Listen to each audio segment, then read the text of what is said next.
Hey everyone, thanks for tuning in. This episode is brought to you by my course, Rest Assured. If you've been struggling with falling asleep, or staying asleep, or just not waking up feeling well rested, you've come to the right place. Cognitive behavioral therapy for insomnia, or CBTI, is the gold standard intervention in the management of insomnia. Rest Assured is a digital course that walks you through CBTI, step by step, with everything you need to succeed. Each of the 6 weekly modules guides you through some important background information for the different techniques, explores the evidence-based techniques in detail, provides multiple examples of exercises so you can find the one that works for you, and reviews the work you've completed since the last module. And Rest Assured is just not another DIY left to your own devices, but rather, you get direct access to me, a board-certified sleep physician, in twice monthly office hours, where you can ask me face-to-face any questions you may have about the course material. So check out www.wellrestedmd.com/RA to learn more. That's wellrestedmd.com/RA, or just head to the homepage and click on courses to learn more. Enjoy the episode. But most importantly, I was just seeing those little data points, those 1% to 2% increases day after day after day, that really do have a cumulative effect. Hey there, friends and neighbors. You're listening to the Well Rested Podcast, episode number 53, Exciting Sleep Transformation. I'm your host, Dr. Joshua Lennon. Wouldn't it be great to feel excited about going to bed every night? Welcome back. Thanks for sticking around after our brief hiatus. We're back with all new episodes of the podcast and some exciting news with a very exciting announcement in the coming weeks, so stay tuned. As always, please click subscribe in your favorite podcast player to get all the latest episodes, leave us a review, and head over to wellrestedmd.com for more information. And I do have a free downloadable for you. So if you head over to wellrestedmd.com/day, you can get a free cheat sheet to a day in the life of the well-rested, including some specific best practices to get that good snooze. That's wellrestedmd.com/day. Today's show has a bit of a different format. In this week's episode, I sit down with a special guest, Ryan, to talk with him about his journey to waking up well-rested. You'll hear his story, beginning with a not terrible sleep experience, but the sense that something just wasn't right.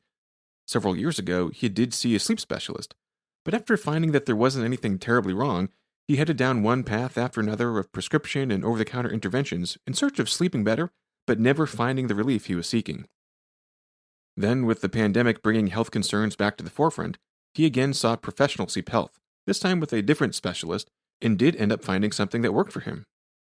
So before we dive into the conversation, in the show notes you'll find a link to sleepeducation.org, where you can just drop in your address, city, or zip code and find all the closest accredited sleep centers near you if you think you're ready to take the next step and see a sleep professional. In the show notes, you can also find the link to the prescription-only device that Ryan finally found success with, a device called the eXcite OSA, which was just approved by the FDA in the late winter of 2021. And finally, the conversation was recorded on my office computer via a virtual call, so please forgive the sound quality. So with that, let me introduce to you Ryan. All right, so pleased to be joined by Ryan here today. And so Ryan, why don't you tell the listeners a little bit about, how you ended up in this situation, what was going on in your life that made you think maybe there was a problem that needed to be addressed? Absolutely. Thank you for having me. When COVID began, it began to accelerate a lot of the sleeping anxieties that I had been developing for many years, many of which had began both during and after law school, being a practicing attorney. And so one of the things that I didn't really have a choice with, I guess, I could have chosen to gone my existing life, waking up, not sleeping well, and having a wife who's mad at me for the snoring, or I could decide to be a little bit healthier and have a much happier wife.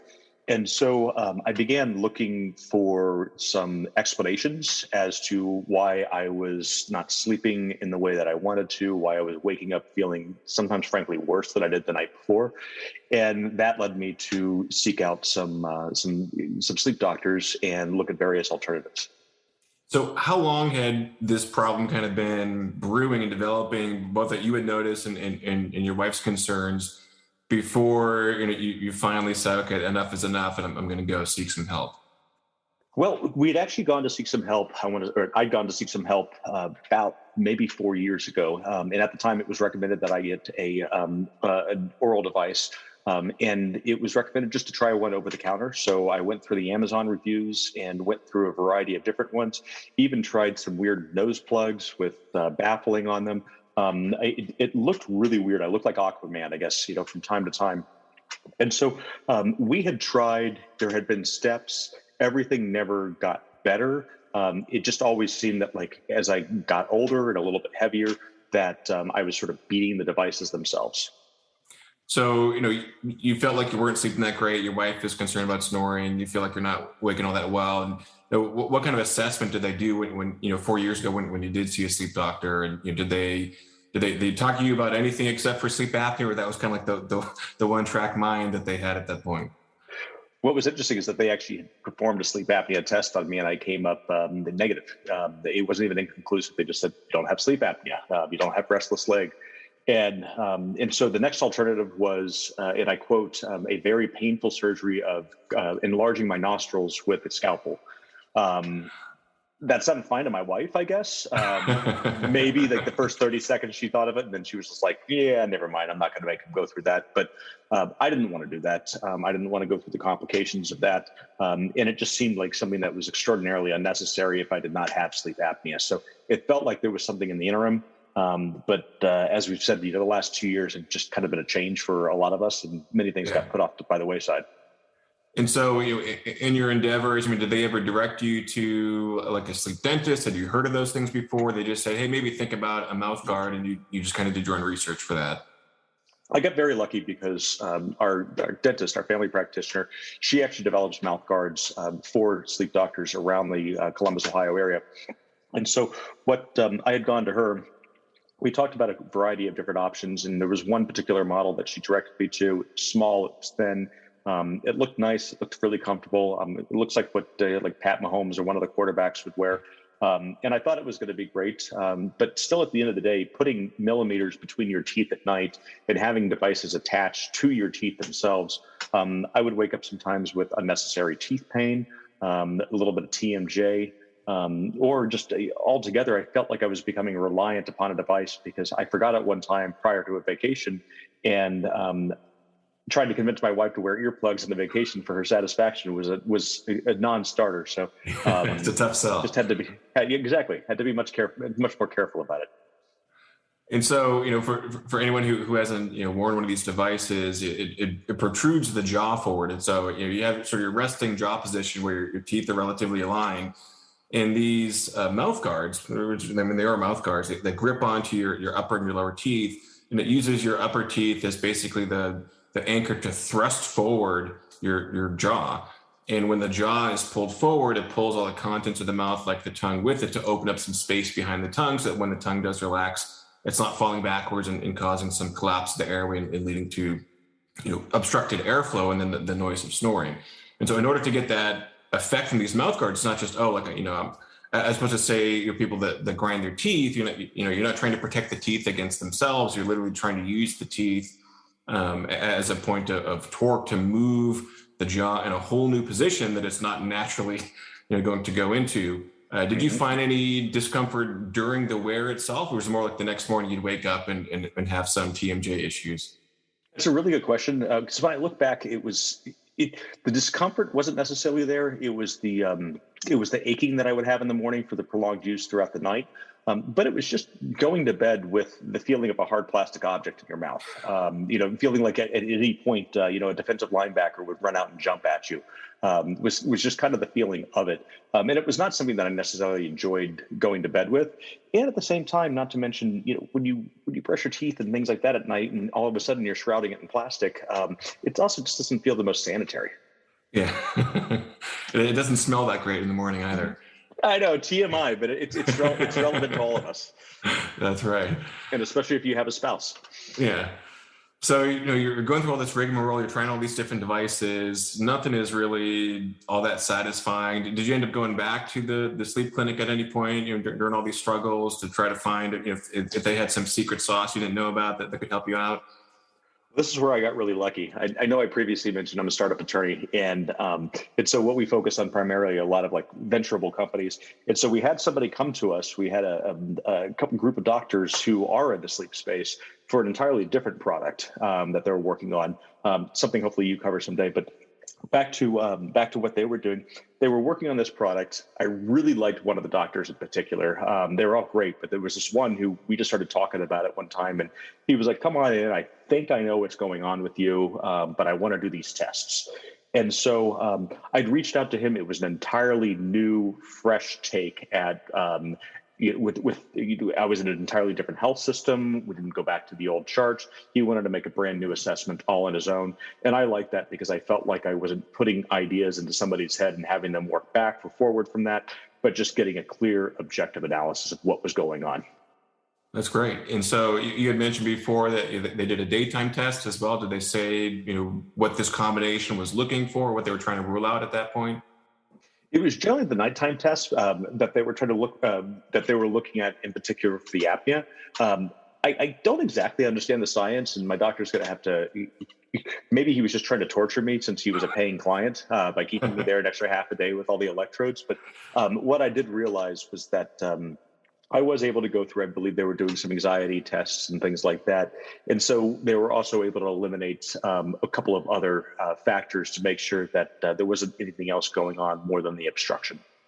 And so at that point, did they say, as opposed to 4 years ago, was there any sleep apnea, or again, things looked pretty good? It was just what they called primary snoring. So he gave me four options, and it was very clever on his part. And it was kind of just the degree of severity on many of them. He talked surgical options. He talked the do nothing at all option, which he said would probably not be very good for my marriage. And I know a lot of your listeners know exactly what I'm talking about. Both male and female, we don't want to suffer from it. If it was our other partner, we want them to find relief. And so that was a non-starter. Then it came down to the CPAP machines, and he had some thoughts on the CPAP machines. I had some thoughts on the CPAP machines. I was also concerned. My wife is a very light sleeper. I was concerned about having a CPAP machine in the room and thinking that while this is going to work for me, is it just continuing the issue for her? And then he finally said, now, and he pulled up to the camera on the Zoom, he pulled up the device. He said, I know you're probably asking yourself, what the heck is that? He brought up this little wishbone looking device. And I said, what the heck is that? And he said, this was just approved by the FDA within the last week. Now, the timing on this is actually pretty cool. I know he was probably a little annoyed that I had to put off our very first sleep study, but had I done that sleep study, I probably would have been 8 to 10 weeks removed from knowing about this device. It probably went in, purchased an expensive CPAP machine, and had gone through the traditional therapy that one in the space would receive when they've been diagnosed with such a diagnosis. But luckily for me, the obstruction was also relative. It was mild to moderate, but it was moderate enough to warrant the look at a CPAP machine, but also at least in my situation, was moderate or mild enough that he thought that this would actually be able to demonstrate some more immediate results for me. So what you're referring to is a new device that just got approved earlier this year called the eXcite OSA, and it's the first FDA-approved treatment of neuromuscular electrical stimulation. What was the explanation that he gave? I mean, he showed you this funny object. What was his pitch? I mean, how did he say? How did this make sense? Because often, sometimes things that are brand new, that might be unproven. Sometimes you got to be a little bit of a cowboy to jump after some of these things. So what did he say that kind of convinced you to try this out? He played every single heartstring. He knew exactly, who I was, exactly what I wanted to do. And when he had introduced the eXcite OSA to me, he said, this is brand new. This is some really exciting technology. I'm also a cyclist, which he was like, when you go to your chiropractor, are you doing any electrostimulatory therapy with regards to both the relaxing and the strengthening of your muscles? He said the concept was, by and large, very much the same. That it was an alternative to the breathing machines, but it was also the use of new technology, and also knowing just in general how our bodies respond to electrical stimuluses. I was sold right off the bat because I thought this would be something that could actually get much deeper down than just even a mouth guard attached to a couple teeth, that we could actually look at some underlying muscular issues. And, one of the very unique things about this particular device is that it's the only treatment for snoring and sleep disorder breathing that's not utilized during the active sleeping itself. once he played the early adopter heartstring, then he started getting into the practicalities of it, and in particular was the daytime therapy option. Actually, not daytime therapy option, but the fact that this is geared towards being used during the daytime. That this is not something that you would have to wear to bed. That this is not something that would interfere through any of your rolling or sticking out or obstructing or otherwise causing any discomfort, but that it was a sleep therapy that I could do on my schedule at a time of my choosing. And that was something that I really was very interested in because in my line of work, just as with many others, our schedules are often pretty unpredictable. But most importantly, being able to do the therapy around the times that I wanted to, knowing I would have the evening clear, was really enticing for me. We have a lot of challenges in the medical community getting people to stick to something, to make a habit of taking a pill twice a day or once a day, or using a device for their sleep every single night. And the concern is always that if there's not like a strict schedule, like take this every day with lunch or use this every time when you sleep, that we as humans may be even more prone to forget or have lapses. Did you have any challenges trying to find that optimal time of day, or did you switch it up a little bit? Have you found what time of day works better or worse? I mean, because it's not a huge commitment. It's to be used for 20 minutes a day. It's a 20-minute session, but sometimes finding a consistent 20-minute block of time, can be challenging. I'm constantly being bombarded by text messages, emails, Slacks, you name it. And so being able to actually block out something, and I know it took me, to the right, to my 40s to actually even find the comfort and confidence of doing this. But I was starting to schedule no call times, where I was just, being able to deep dive into my emails, et cetera. And I began realizing that I could also use those times to be able to conduct therapy.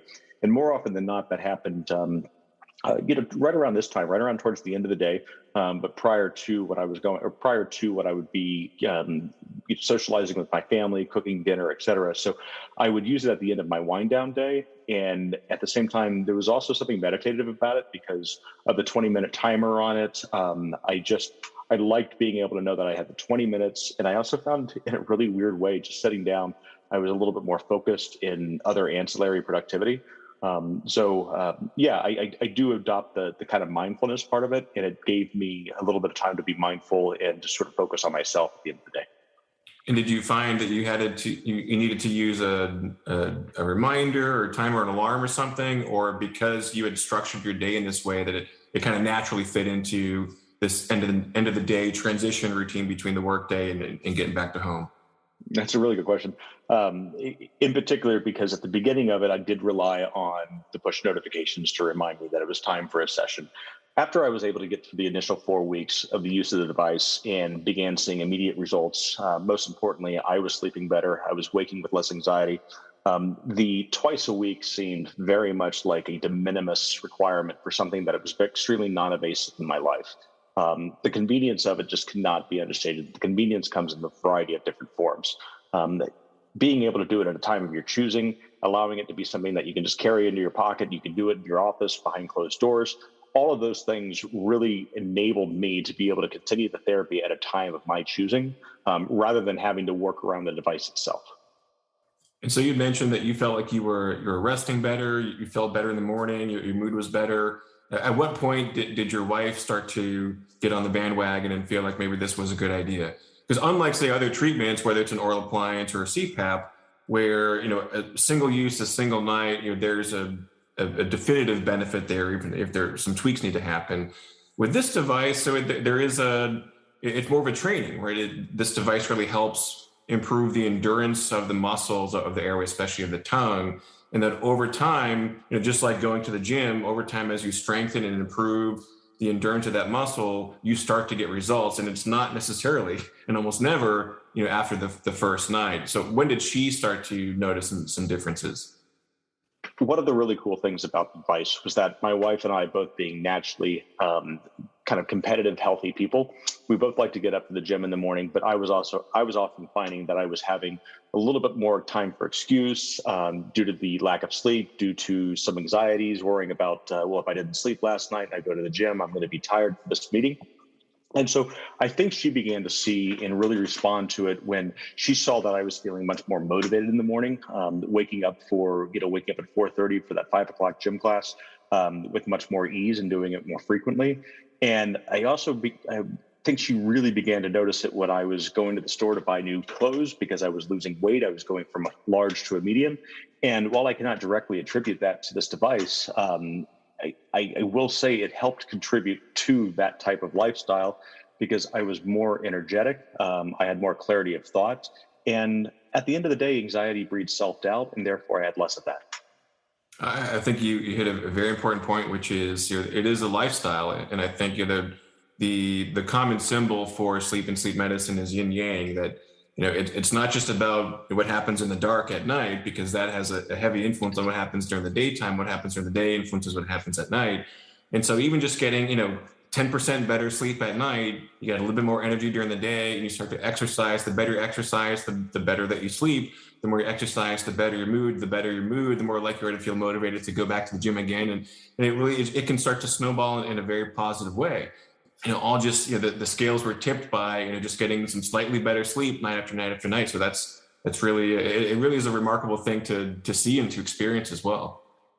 Well, it's very interesting that you say that because it reminds me of something that you and I have heard many times before, and that is if you watch your pennies, your dollars take care of themselves. If we're looking at 100% optimal sleep and you're getting 80% or even 75%, and you're able to increase that to 85, 90%, which I was able to see on my sleep tracker that I was sleeping with less agitation. I was waking up significantly less often. Sometimes I was waking up 8, 10 times a night, just agitated for no apparent reason. And I understood that that was relating to some obstruction that I was dealing with. Without that appliance in my mouth and with using the eXciting device, through its simplicity, through the UX, through everything, I knew that it was working.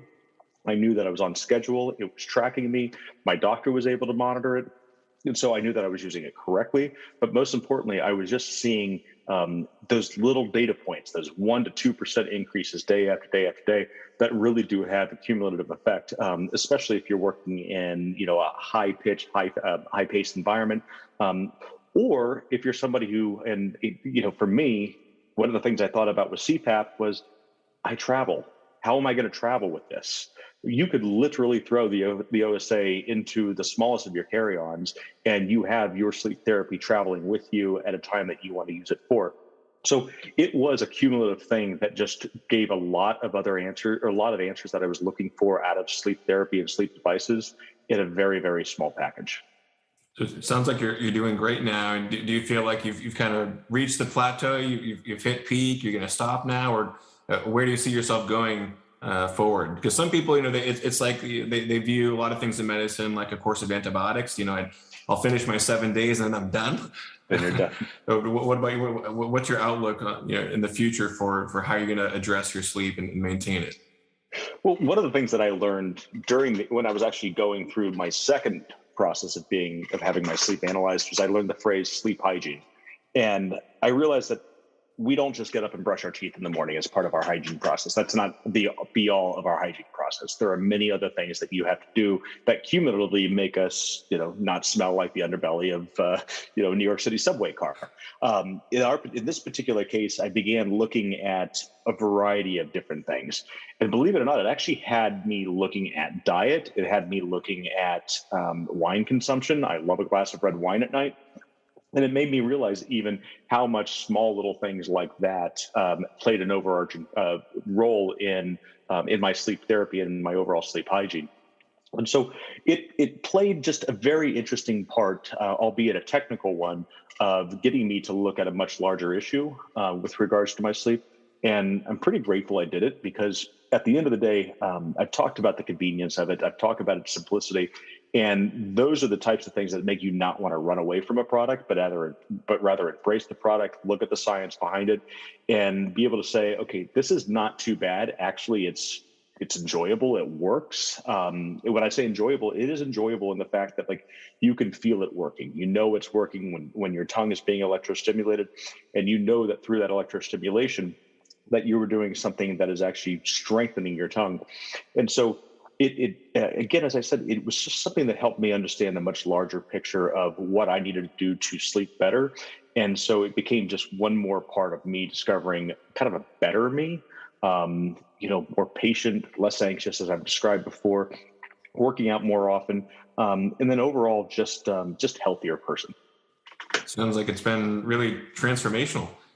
Have you felt like this has started to rub off on people around you? Because clearly it's not just about what happens when your eyes are closed. It really is impacting your entire life, and how you look at health and well-being as a whole, not just what happens under the sheets. Have you felt like evangelizing and and trying to get those around you to either be assessed or take a closer look at how their diet impacts their sleep, or how sleep might impact their exercise, or their mood, or their relationships?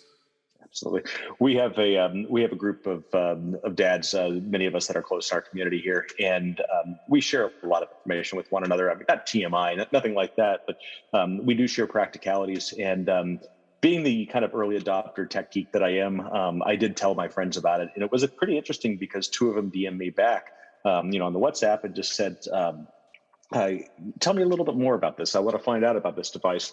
And that made me realize that I think we're having a much bigger problem of talking about, sleep. Sometimes it's taboo to talk about what happens in one's own bedroom, what bothers your partner, et cetera. But I actually find that it's kind of liberating when you talk to people and you say, this is a solution that's not your grandfather or your father's solution. You're not going to have to wear a large, like pizza mask on your face at night. I don't even know what a pizza mask is, but they look like that when you put them on. It's large enough.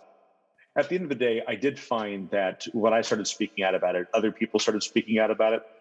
And I think that is, I hope, something that sticks with our times. I hope people are beginning to recognize what does lead to better health, both emotionally and intellectually, the EQ and the IQ. And so when I did speak to people about it, as I said, people who were otherwise reluctant to talk about it before were curious at the new alternatives that were on the market. And I think it came on the market also at a very, very good time, when people are looking for solutions and are looking for feeling a little bit less anxious.